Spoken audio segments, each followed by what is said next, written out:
Praise the lord. యేసు రక్తమే జయము. మన రక్షకుడు మన విమోచకుడైన యేసుక్రీస్తు పరిశుద్ధ నామములందరికీ వందనాలు.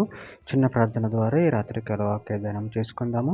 పరిశుద్ధుడ మహాగణుడు అనే దేవ యేసయ్య, ప్రేమగల దేవ, నేను మీకు వేలాది వందనములు కృతజ్ఞతాస్తుతి స్తోత్రం చెల్లించుకుంటున్నాను దేవ రాత్రికాల సమయంలో ప్రభావ వాక్య భాగం ధ్యానిస్తుండగా వాక్య భాగం అర్థమవుతూ సహాయం చేసి మీ కృపలో బలపరిచి మీకు మాదిరిగా మమ్మల్ని నడిపించమని చిన్న ప్రార్థన యేసుక్రీస్తు పరిశుద్ధ నామములు అడిగి వేడుకుంటున్నాను తండ్రి. Amen amen. ప్రకటన గ్రంథం 22వ అధ్యాయము 3వ వచనము.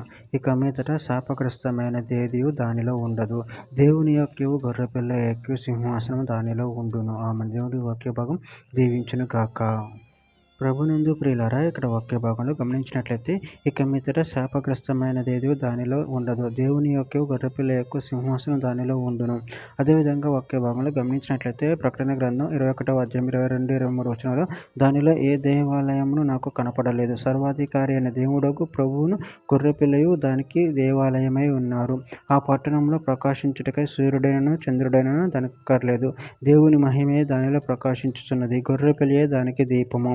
కీర్తన గ్రంథం 16వ అధ్యాయం 11 జీవ మార్గమును నువ్వు నాకు తెలియజేసేదు. నీ సన్నిధిని సంపూర్ణ సంతోషము కలదు. నీ కుడి చేతులు నిత్యం సుఖములు కలుగు. కీర్తన గ్రంథం 17వ అధ్యాయం 15వ వచనంలో, నేనైతే నీతి గలడని నీ ముఖ దర్శనము చేసేదను. నేను మేలుకొన్నప్పుడు నీ స్వరూప దర్శనంతో నా ఆశను తీర్చుకొందును. యెషయా గ్రంథం 12వ అధ్యాయం 6వ వచనం, సీయోను నివాసి ఉత్సాహధ్వని బిగ్గరగా చెయ్యము.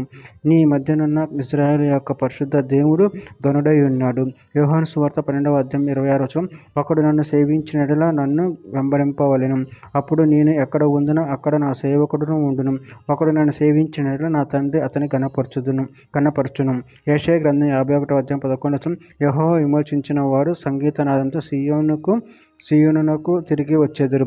నిత్య సంతోషం వారి తలల మీద ఉండును. వారు సంతోషానందము గలవారగుదురు. దుఃఖమును నిట్టూర్పును తొలగిపోవును.